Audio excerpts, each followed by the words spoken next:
Please pause the video and try this question. All right. I'll not get into the nitty-gritties of this question. I'll not focus on what's correct, incorrect. I won't even get into the passage here. In fact, before I discuss anything, I have a question for you. What's the question here asking us to do? Is it asking us to figure out an assumption for the argument? Let's read the question one more time. The biologist's conclusion follows logically from the above if which of the following is assumed.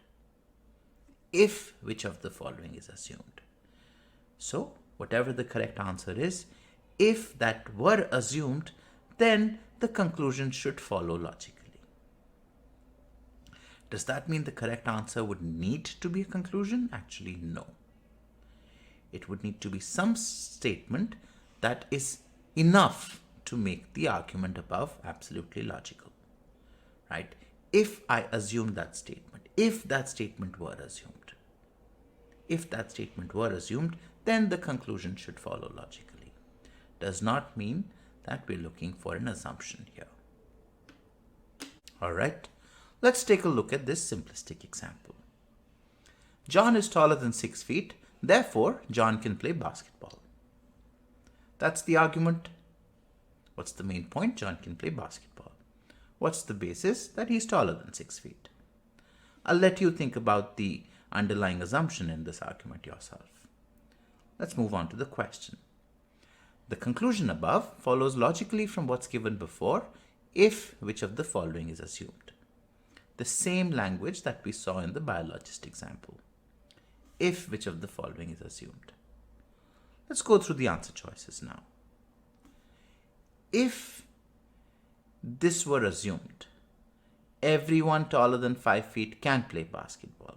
If this is assumed, then does it follow logically that John can play basketball, given that John is taller than 6 feet? Oh, it does. It certainly does, right? If John is taller than 6 feet, and if I now learn that everyone taller than 5 feet can play basketball, certainly John would be taller than 5 feet, and then therefore, certainly John can play basketball. This statement does answer the question that's been asked. Let's also think, is this something which is necessary for the argument above? No. Why is it necessary for the above argument that everyone taller than 5 feet can play basketball?